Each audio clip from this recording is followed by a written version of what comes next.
जय हिंद मेरे साथियों, फिर से एक बार बहुत बहुत स्वागत है हमारे यूट्यूब चैनल अजय एजुकेशन में। तो दोस्तों, आज का तीसरा डे है जो हमारे बिहार पुलिस का जो डेली टेस्ट हम लोग 50 प्रश्नों का जो कर रहे हैं, वो आज का तीसरा दिन है। तो वीडियो को, क्लास को ज़रूर जुड़े रहिए और अपने आने वाले एग्ज़ाम जो भी होंगे, बिहार पुलिस का जो भी डेट में एग्ज़ाम होंगे, उसके लिए आप बहुत ही बेहतरीन तरीके से तैयार रहिए। तो आइए आज का पहला सवाल से शुरुआत करते हैं। आज का पहला सवाल है, पुरी में रथ यात्रा। देखिए, पुरी में रथ यात्रा जो है किसके सम्मान में निकाली जाती है। देखिए, पुरी में जो है रथ यात्रा जो निकाली जाती है, किसके सम्मान में निकाली जाती है। ऑप्शन है भगवान राम की, भगवान विष्णु की, भगवान श्री कृष्ण की, भगवान गणेश की। तो देखिए, पुरी में जो रथ यात्रा निकाली जाती है, ये भगवान विष्णु के नाम से निकाली जाती है। किसके नाम से? भगवान विष्णु के नाम से। तो इसका जो सही जवाब हो जाएगा, क्वेश्चन नंबर 1 का सही जवाब हो जाएगा ऑप्शन बी। चलिए क्वेश्चन नंबर 2, चलिए 2 को लगाइए आंसर, देखते हैं कितने आदमी विद्यार्थी देते हैं आंसर को। सातवाहन वंश के प्रथम शासक जिसने अपने नाम के साथ अपनी मां का नाम जोड़ने की प्रथा शुरू किया था, यानी कि सातवाहन वंश का प्रथम शासक कौन था जिसने अपने नाम के साथ जो अपना मां का भी नाम जोड़ने की प्रथा शुरू किया था। तो देखिए, ऑप्शन में है सिमुक है, पुष्यमित्र शुंग है, गौतमी पुत्र सतकर्णी है, वरिष्ठ पुत्र सतकर्णी है। तो देखिए, इसने जो किया था, ये किया था गौतमी पुत्र सतकर्णी, यानी कि ऑप्शन सी जो है इसका सही जवाब हो जाएगा। चलिए क्वेश्चन नंबर 3 बताइए, क्वेश्चन नंबर 3 का सही जवाब। उदयन बांसवादता की दंत कथा संबंधित है। देखिए, ऑप्शन है उज्जैन से, मथुरा से, महिष्मती से, कौशाम्बी से। तो देखिए, इसका जो सही जवाब हो जाएगा ये हो जाएगा उज्जैन से। इसका संबंध जो है किससे है? उज्जैन से है, यानी कि ऑप्शन सी जो है, सॉरी ऑप्शन ए जो है इसका सही जवाब हो जाएगा। चलिए क्वेश्चन नंबर 4, क्वेश्चन नंबर 4 है, प्रतिलोम विवाह किससे कहा जाता है। प्रतिलोम विवाह जो है किसे कहा जाता है? तो प्रतिलोम विवाह जो कहा जाता है, ये उच्च वर्ण की नारी तथा निम्न वर्ग के पुरुषों के साथ विवाह कर लेती है, इसे ही प्रतिलोम विवाह कहा जाता है, यानी कि ऑप्शन बी जो है इसका सही जवाब हो जाएगा। चलिए क्वेश्चन नंबर 5, क्वेश्चन नंबर 5 है, बौद्ध धर्म एवं जैन धर्म दोनों प्रसिद्ध तीर्थ स्थलीय है। देखिए, बौद्ध धर्म एवं जैन धर्म दोनों की जो है प्रसिद्ध तीर्थ स्थलीय कौन सा है? तो राजगीर है, अंग है, कौशाम्बी है, देवी पाटन है। तो देखिए, इसका सही जो जवाब हो जाएगा ये हो जाएगा ऑप्शन ए राजगीर। चलिए अगला सवाल है क्वेश्चन नंबर 6, वेद शब्द का अर्थ होता है। देखिए, वेद शब्द का क्या अर्थ होता है? ऑप्शन है ज्ञान, बुद्धि, कुशलता, शक्ति। तो देखिए, वेद का जो अर्थ होता है ये होता है ज्ञान, यानी कि ऑप्शन ए जो है इस प्रश्न का सही जवाब हो जाएगा। चलिए क्वेश्चन नंबर 7, चलिए फटाफट से बताइए क्वेश्चन नंबर 7 का, कौन हड़प्पा सभ्यता पर प्रकाश डालता है। देखिए, ऑप्शन है पुरातत्व खुदाई, ताम्रपत्र लेख, शिलालेख, लौह स्तंभ। तो देखिए, इसका सही जो जवाब हो जाएगा ये हो जाएगा ऑप्शन ए पुरातत्व खुदाई। चलिए क्वेश्चन नंबर 8, क्वेश्चन नंबर 8 है, चोल शासकों की भाषा क्या थी। देखिए, ऑप्शन है संस्कृत, कन्नड़, तमिल, तेलुगु। तो देखिए, चोल शासकों की जो भाषा जो थी ये कौन सी थी? तो ये थी तमिल थी। चोल वंशों की जो भाषा थी ये तमिल थी, यानी ऑप्शन सी जो है इसका सही जवाब हो जाएगा। चलिए क्वेश्चन नंबर 9, मोहम्मद बिन कासिम के आक्रमण के समय स्वर्ण नगरी किसे कहा जाता था। ऑप्शन है कश्मीर, मुल्तान, पेशावर, दिल्ली। तो देखिए, मोहम्मद बिन कासिम के आक्रमण के समय जो स्वर्ण नगरी कहा जाता था ये मुल्तान को कहा जाता था। किसको कहा जाता था? मुल्तान को, यानी कि ऑप्शन बी जो है इसका सही जवाब हो जाएगा। चलिए क्वेश्चन नंबर 10, किसके काल में बौद्ध धर्म राज्य धर्म था, यानी किसके काल में जो है बौद्ध धर्म राज्य धर्म था। ऑप्शन है चंद्रगुप्त मौर्य, अशोक सम्राट, समुद्रगुप्त, कुमारगुप्त। तो देखिए, ये जो है अशोक सम्राट के समय में ही जो है बौद्ध धर्म जो है राज्य धर्म माना गया था, यानी कि ऑप्शन बी जो है इसका सही जवाब हो जाएगा। चलिए क्वेश्चन नंबर 11,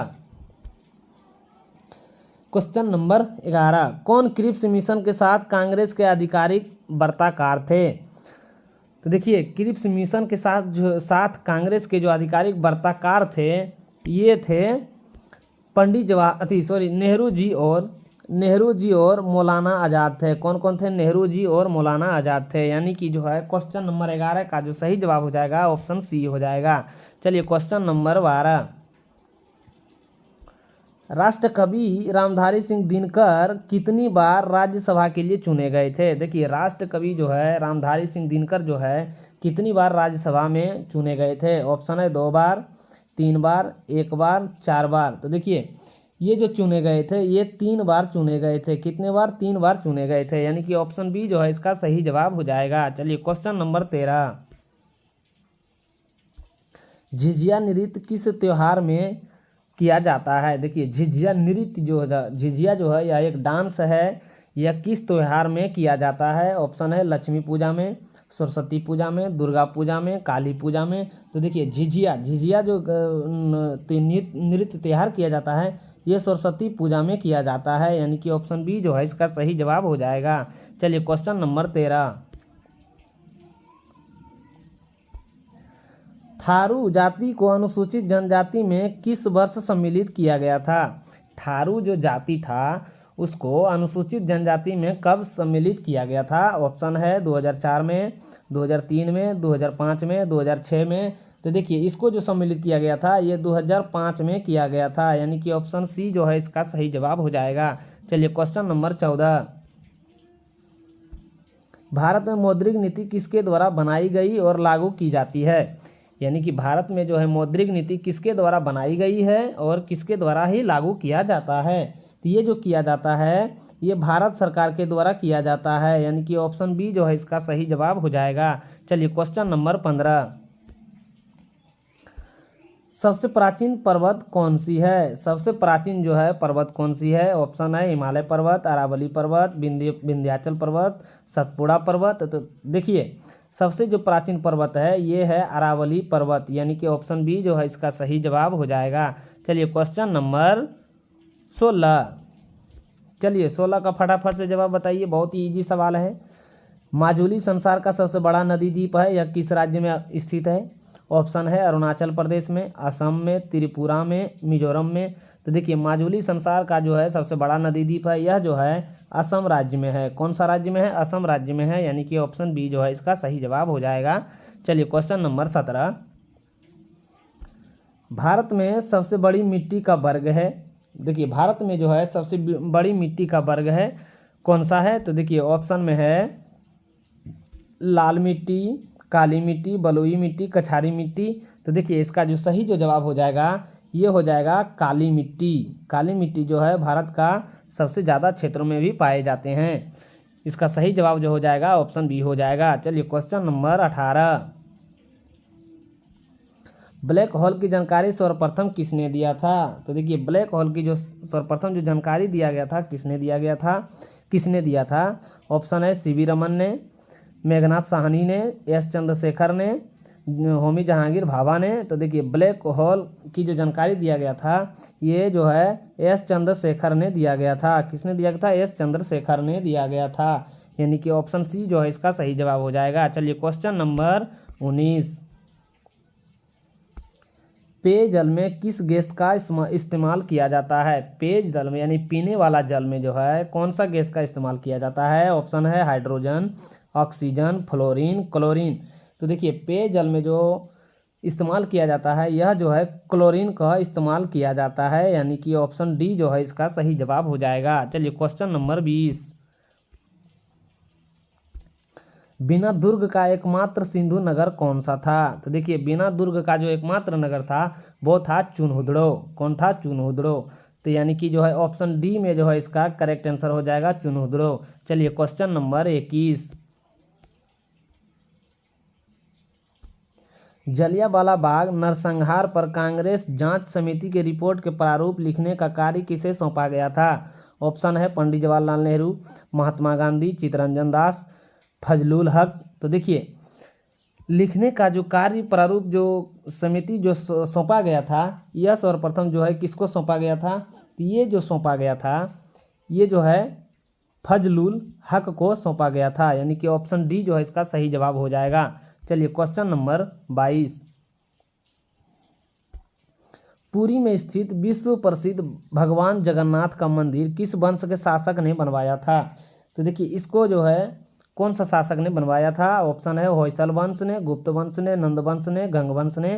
तो देखिए इसका सही जो जवाब हो जाएगा ऑप्शन बी हो जाएगा, गुप्त वंश ने। देखिए सबसे अधिक जो है मंदिरों का जो निर्माण हुआ था यह गुप्त काल में ही हुआ था, यानी गुप्त शासकों के द्वारा ही बनवाया गया था। क्वेश्चन नंबर 23, ऋग्वेद में किस मंडल में शूद्र का उल्लेख पहली बार मिलता है? ऑप्शन है 7वां मंडल, 8वां मंडल, 9वां मंडल, 10वां मंडल। तो देखिए ऋग्वेद का जो ऋग्वेद में जो है शूद्रों का जो उल्लेख मिलता है यह 10वें मंडल में मिलता है। कौन सा मंडल में मिलता है? 10वें मंडल में मिलता है। 9वें मंडल में जो है सोम को उल्लेख किया गया है। क्वेश्चन नंबर 24, ऋग्वेद वैदिक कार्य के किस भाषा का प्रयोग करते थे? यानी ऋग्वेद में वैदिक आर्य जो है किस भाषा का प्रयोग करते थे? ऑप्शन है संस्कृत है, द्रविड़ है, पाली है, प्राकृत है। तो देखिए ये जो प्रयोग करते थे यह प्राकृत भाषा का प्रयोग करते थे, यानी कि ऑप्शन डी जो है इसका सही जवाब हो जाएगा। चलिए क्वेश्चन नंबर 25, प्राचीन भारत का वह ग्रंथ जिसका 15 भारतीय भाषा और 40 विदेशी भाषा में अनुवाद हुआ है, यानी कि जो है वह कौन सा ग्रंथ है जिसका 15 भारतीय भाषाओं में और 40 विदेशी भाषाओं में अनुवाद किया गया है? ऑप्शन में है हितोपदेश, पंचतंत्र, कथा सरित सागर, शकुंतला। तो देखिए इसको जो हितोपदेश जो है 15 जो है भारतीय भाषा में किया गया है और 40 विदेशी भाषा में अनुवाद किया गया है, यानी कि ऑप्शन ए जो है इसका सही जवाब हो जाएगा। चलिए क्वेश्चन नंबर 26, हितोपदेश के लेखक कौन है? ऑप्शन है नागार्जुन, नारायण पंडित, विष्णु शर्मा, भरत मुनि।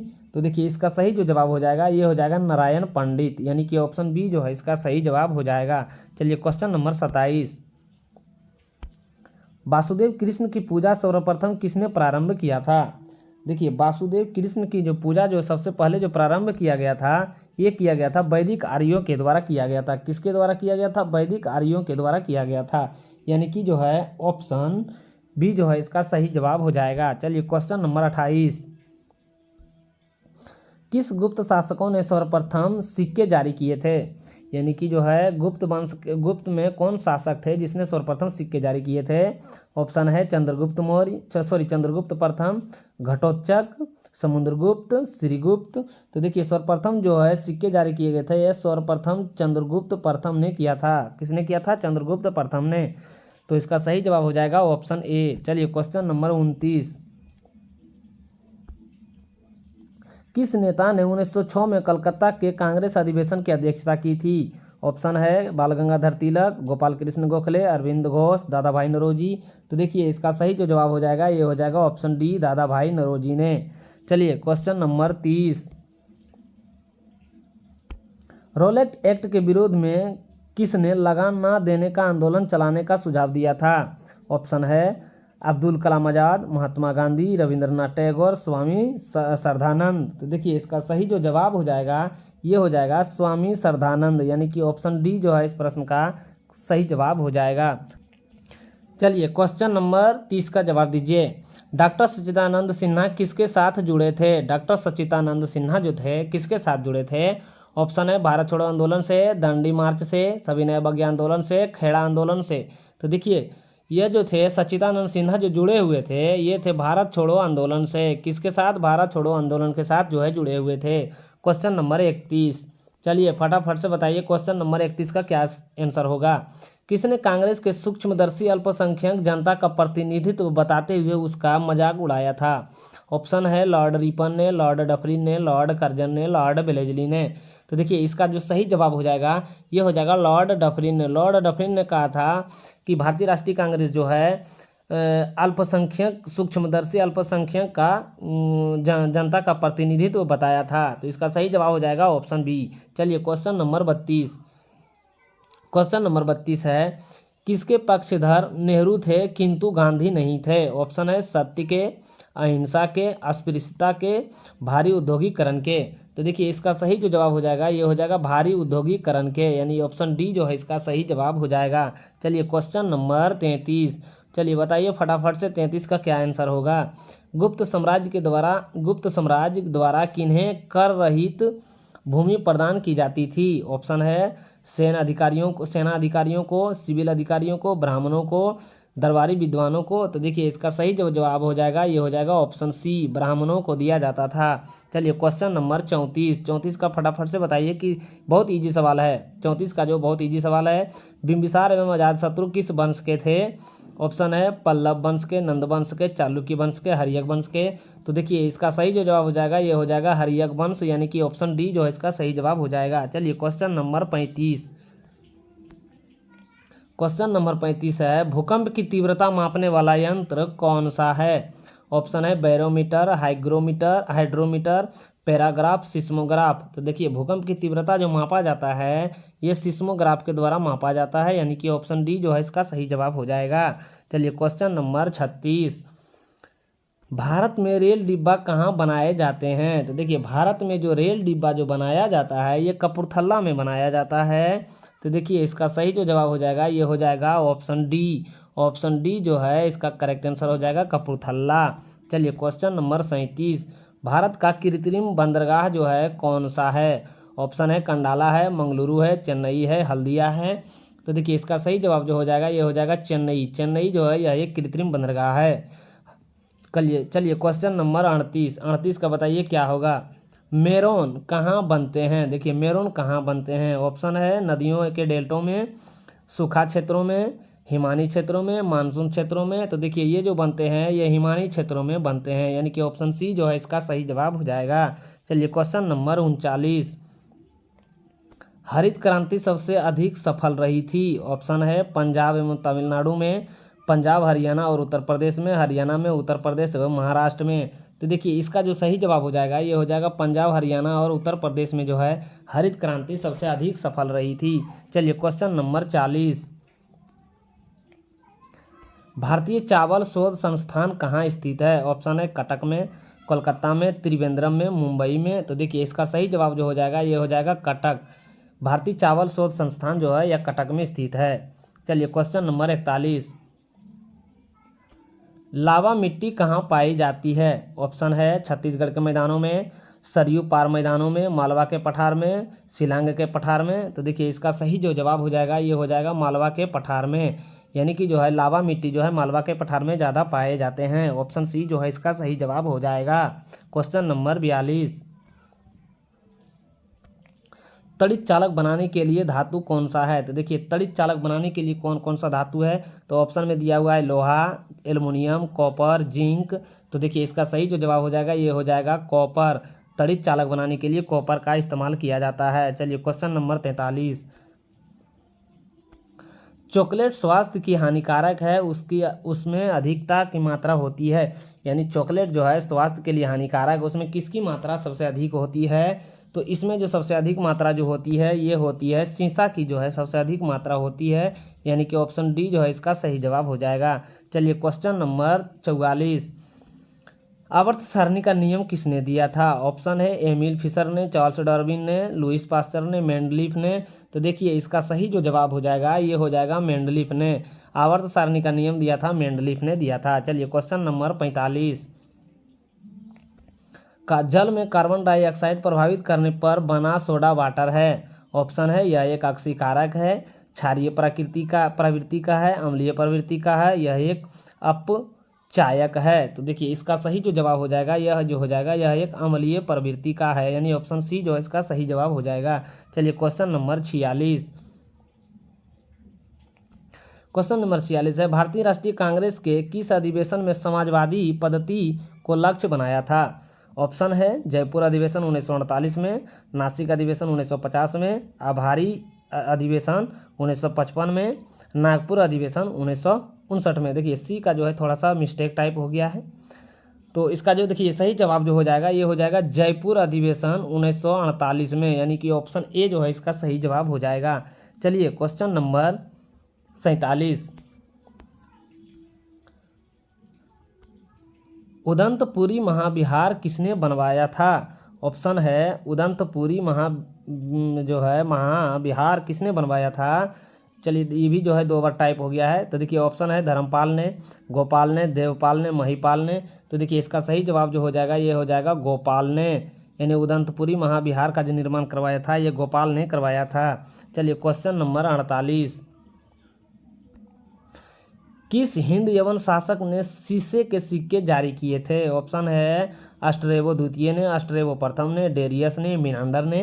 तो देखिए इसका सही जो जवाब हो जाएगा ये हो जाएगा अस्ट्रेबो द्वितीय ने, यानी कि ऑप्शन ए जो है इसका सही जवाब हो जाएगा। चलिए क्वेश्चन नंबर 49, किस भाषा को दिल्ली सुल्तानों ने संरक्षण प्रदान किया था? यानी किस भाषा को दिल्ली सुल्तानों ने संरक्षण प्रदान किया था? ऑप्शन है अरबी में, तुर्की, फारसी, उर्दू। तो देखिए इसका सही जो जवाब हो जाएगा ये हो जाएगा फारसी भाषा, यानी कि ऑप्शन सी जो है इसका सही जवाब हो जाएगा। चलिए क्वेश्चन नंबर 50, क्वेश्चन नंबर 50 है अरब वासियों ने भारतीय अंक पद्धति को कहा था? ऑप्शन है रोमन, देवनागरी, हिंदी, हिंदसा। तो देखिए इसको जो कहा था यह हिंदसा कहा था। कौन सा कहा था? हिंदसा कहा था, यानी कि ऑप्शन जो है डी जो है इसका सही जवाब हो जाएगा। चलिए एक क्वेश्चन का होमवर्क दे रहे हैं, इसका जो है आप लोग कमेंट में बताइएगा। मिनांडर को किसने बौद्ध धर्म में दीक्षित किया था? इसका जो है कमेंट बॉक्स में जो है आंसर बताइएगा क्या होगा। तो दोस्तों ये था आज का टॉप 15 प्रश्न जो हमारे बिहार पुलिस में प्रीवियस ईयर में पूछे गए सवाल थे, और उसमें जो है एनसीईआरटी का भी कुछ कुछ सवाल थे। तो मुझे उम्मीद है कि आप तैयारी को बेहतरीन ढंग से कर रहे होंगे, और मुझे उम्मीद है कि आपको टेस्ट आप डेली लगाते होंगे, क्योंकि अधिकतर से अधिकतर एग्जामों में जो है प्रीवियस ईयर का ही सवाल पूछ लिया जाता है। तो फिर मिलते हैं नेक्स्ट वीडियो में नेक्स्ट डे के साथ, नेक्स्ट 15 प्रश्नों के साथ। तब तक के लिए धन्यवाद।